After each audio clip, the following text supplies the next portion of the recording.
The city wouldn't respond directly to the family's concerns, but stressed that the sifting of this new material shows that they are fulfilling their promise to the families to try to identify as many World Trade Center victims as possible using the latest technology. At Fresh Kills, Shoshana Walsh, New York 1.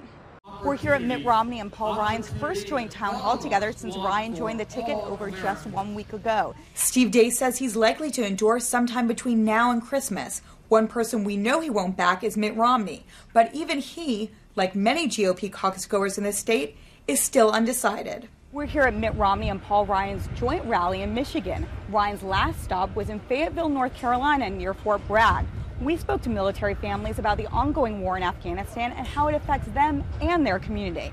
I miss her a lot. Patricia Riley is talking about her sister, Lorraine Lee, killed on September 11th in the World Trade Center. Monday, the city began a project to sift through hundreds of cubic yards of material at Fresh Kills landfill for possible human remains of World Trade Center victims. Although Riley recovered her sister's purse, no remains were ever identified. It would help my mother, to give my mother some peace, that she was able to do the right, to be able to receive Lorraine's remains, be able to bury her. We are not going to walk away from our obligation to do anything that is reasonable and practical and affordable to recover and identify any remains that might be there. But for Riley and other families, this sifting operation is not enough. Diane and Kurt Horning lost their 26-year-old son, Matthew. They sued the city to move the material that was brought from Fresh Kills, wanting it buried in another spot at the landfill away from trash. They lost both the case and an appeal, but are considering another to the United States Supreme Court. The Hornings went to Fresh Kills themselves and recovered items that they believe belong to victims, including keys clearly labeled World Trade Center, a credit card with a victim's name on it, and a watch. We truly believe that in those first 40 days they missed a lot. The city wouldn't respond directly to the family's concerns, but stressed that the sifting of this new material shows that they are fulfilling their promise to the families to try to identify as many World Trade Center victims as possible using the latest technology. At Fresh Kills, Shoshana Walsh, New York 1. We have ABC here. Oh, good morning. It's 6:30 a.m. in West Burlington, Iowa, and Rick Santorum is at his first event of the day, a radio interview while the sun is just starting to rise. He then hops into the back of a supporter's van. His advanced staffer had to run back to the hotel before jumping out to get to a 7:30 a.m. breakfast town hall. Hi, how are you? You made it right at the right time. Thank you so much for being here. Oh, he then gives his pitch to the morning crowd. Our feeling is that if Iowa provides the spark, there's plenty of tinder on the ground in New Hampshire and South Carolina for this campaign to really catch fire. It's one he will repeat over and over during this marathon day. Besides barnstorming Iowa, he still has low name recognition in the Hawkeye State. How are you? Just fine. Rick Santorum. Are you running? Running for president. Friendly, personable, and yes, funny. Shoshana Walsh is over here from ABC, who's looking bleary-eyed. The former Pennsylvania senator is nothing like the sometimes angry candidate he seems on TV. I get, wound up and passionate about things, but I'm not angry. His 20-year-old daughter, Elizabeth, is often by his side on the trail. She tries to make sure her dad sleeps and eats. We always try and pray for the families of the other candidates, especially. Santorum thinks the next and final boomlet will be his, and that momentum will bring him victory on January 3rd. Would I have liked to have had the boomlet? Sure. Would I have liked to have had the opportunity? Sure. The best time to get that is when it matters, when people start voting. It's traditional for every candidate that wants to win the caucuses to hit the state hard. But this time, it's only Santorum, holding 6, 7, 8, sometimes 9 events a day. We'll see whether whether campaigns have changed and whether Iowa's changed. And I think we're a pretty good test case on that. This event at a Godfather's Pizza in Knoxville, Iowa, marks Senator Santorum's 7th event of the day and the 13th hour. It's a breakneck pace, but he thinks it's the key to winning the caucuses. We need a lot of help in, and we're getting it. Then the candidate walks back into the night to go back to his hotel and do it all over again. In Knoxville, Iowa, Shoshana Walsh, ABC News. Fear God.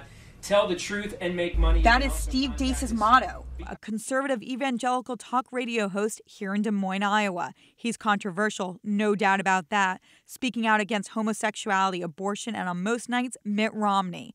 And to Deace, it won't matter if he's the GOP nominee.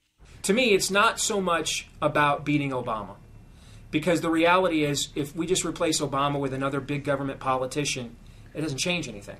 You know, I don't think the unborn baby's any less dead because the Republican killed it. I don't think my money's any less stolen because the Republican took it.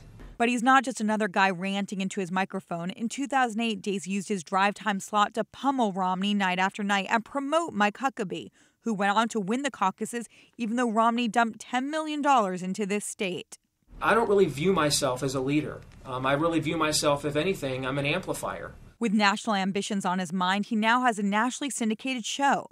But with the increased profile, he left drive time to go to prime time. And some of you probably have never heard of me before until yesterday. And now potential caucus goers can't listen to Deace drive home from work every night. His influence may have waned, but he's still being wooed. I would say that, I talk on a regular basis with people who would either like me to endorse them or would like me to endorse their candidate.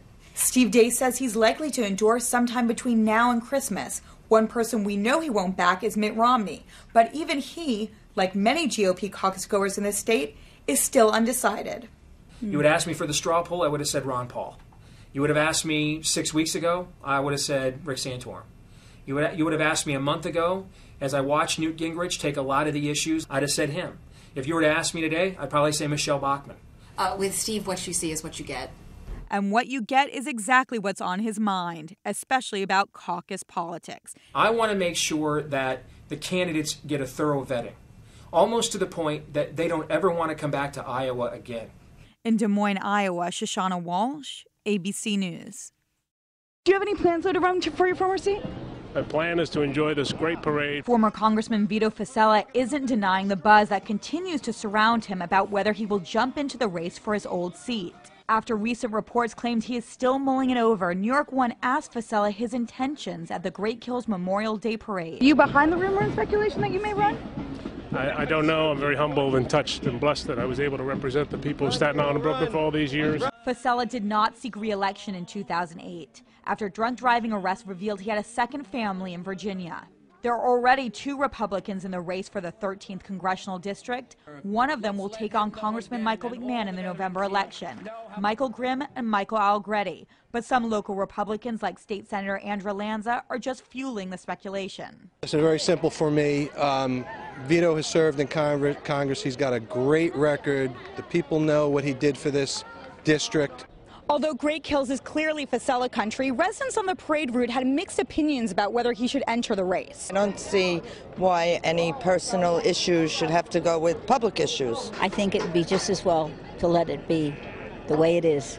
Grimm was also at the parade. If Fossella jumps in, Grimm says it won't affect his campaign. We went into the race expecting a primary, so nothing on our end changes at all. We're running a primary. We intend to win. McMahon was also on the parade route, but wouldn't talk politics. Today's not about politicking. Today we honor those men and women who put on the uniform of our armed services and gave their lives for this country. The days are dwindling for Fossella to make a decision. Nominating petitions start circulating in mid-June. In Great Kills, Shoshana Walsh, New York One. Your thoughts, Shoshana? Well, I thought it was interesting because she's held back till this point on making any comments about Egypt.